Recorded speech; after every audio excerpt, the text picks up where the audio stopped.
प्रदेश लोक सेवा आयोग की जो परीक्षा होने वाली है उसके लिए महत्वपूर्ण करंट अफेयर्स, हमें लगता है कि यहाँ से प्रश्न पूछे जाने की प्रबल संभावना है। उसी में एक योजना है सीड योजना। कौन सी योजना है? सीड योजना है।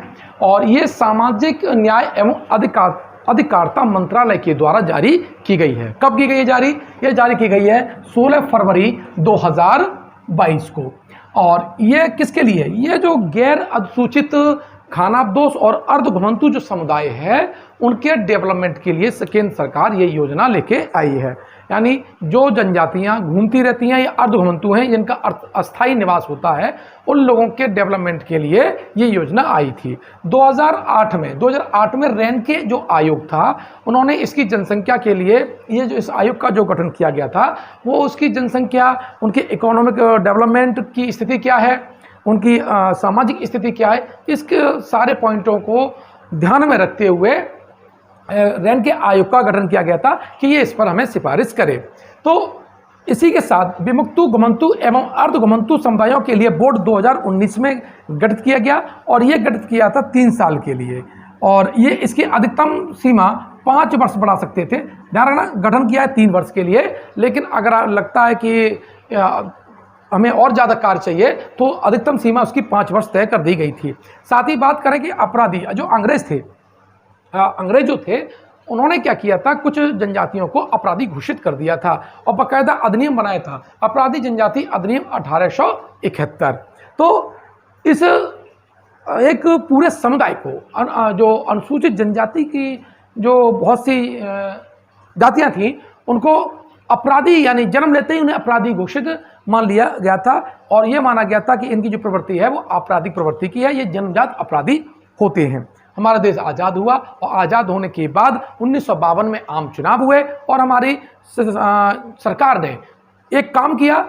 31 अगस्त 1952 को उन्होंने इस जो अपराधी जनजाति अधिनियम 1871 है इसको समाप्त कर दिया। इसीलिए 31 अगस्त को विमुक्ति दिवस मनाया जाता है। तो सीड परियोजना से संबंधित कई पॉइंट्स आपसे पूछे जा सकते हैं, उसका हिस्टोरिकल बैकग्राउंड पूछा जा सकता है, उससे संबंधित आयोग भी पूछा जा सकता है। ये सीड योजना की जो लिमिट है वो 5 साल के लिए है, यानी 2021 से 2022 से लेकर के 2025-26 के वित्तीय वर्ष तक, यानी इन 5 साल में 200 करोड़ रुपया इस पे खर्च किया जाएगा। हमें लगता है कि यहाँ से प्रश्न पूछा जा सकता है। अब केंद्र सरकार ने एक गहन मिशन जो इंद्रधनुष है उसका जो चौथा जो सेक्शन है, चौथा जो चरण है वो लॉन्च किया है, गहन मिशन इंद्रधनुष 4।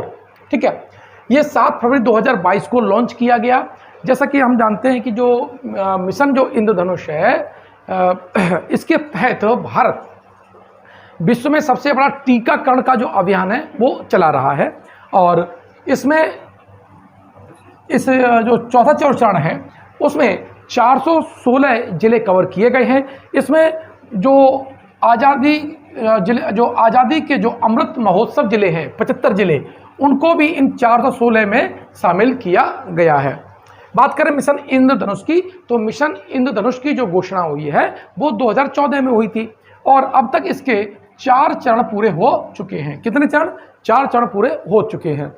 अगला जो है आपका न्यू इंडिया साक्षरता कार्यक्रम 2022 से 2027, जो नई शिक्षा नीति है उसके तहत सभी के लिए शिक्षा, सभी लोगों के लिए शिक्षा यानी प्रौढ़ शिक्षा के लिए ये योजना शुरू की गई है। कौन सी है? न्यू इंडिया साक्षरता कार्यक्रम 2022 से 2027 में है। यहाँ पर देखिए इस योजना के तहत जो प्रौढ़ शिक्षा है उसको बदल दिया गया है और उसके लिए एक शब्द यूज किया गया है, सभी के लिए शिक्षा। तो ये प्रश्न पूछा जा सकता है कि प्रौढ़ शिक्षा की बजाय हम कौन सा शब्द इसमें उपयोग करेंगे? सभी के लिए शिक्षा है। अब इसके लिए 1037.9 करोड़ रुपया ये खर्च होगा इस योजना में, जिसमें 700 करोड़ है वो तो आपका केंद्र देगा। कौन देगा? केंद्र देगा। और 337.9 करोड़ रुपए आपकी राज्य सरकारों को वहन करना होगा।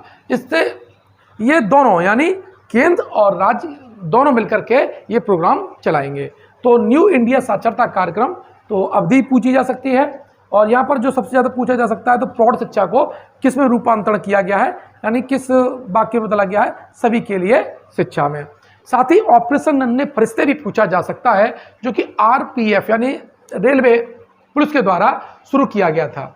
ये 2022 में इस ऑपरेशन नन्हे फरिश्ते के तहत 1000 से ज़्यादा बच्चों को बचाया गया है। होता क्या है कि जो स्टेशन पर, जो रेलवे स्टेशन है, वहाँ से बच्चों को अपहरण कर लिया जाता है, फिर उनसे भीख मंगवाते हैं, उनका यौन शोषण होता है। तो ऐसे बहुत सी घटनाओं को अंजाम दिया जाता है। उन बच्चों का अपहरण, बच्चों को सुरक्षा देने के लिए ऑपरेशन नन्हे फरिश्ते चलाया गया है। 132 जो रेलवे स्टेशन है, ध्यान रखिएगा, 132 रेलवे स्टेशन पर आपकी चाइल्ड हेल्प डेस्क स्थापित हुई हैं, कार्य कर रही हैं।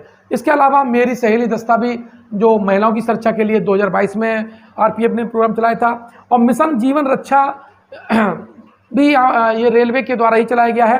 अब मिशन जीवन रक्षा के लिए 20 जो पुरुष और 22 महिला जो पुलिसकर्मी हैं, उनकी टीम गठित की जाती है। तो ये जो आपके 3 पॉइंट थे, आपके गहन मिशन इंद्रधनुष, आपका न्यू इंडिया साक्षरता कार्यक्रम और ऑपरेशन नन्हे फरिश्ते, यहाँ से प्रश्न पूछे जाने की प्रबल संभावना है। तो ये बार बार वीडियो देखिएगा, पॉइंट नोट करिएगा। आपने शॉर्ट नोट बनाए होंगे, बुलेट नोट बनाए होंगे, बार बार रिवाइज करेंगे तो ये अच्छा रहेगा।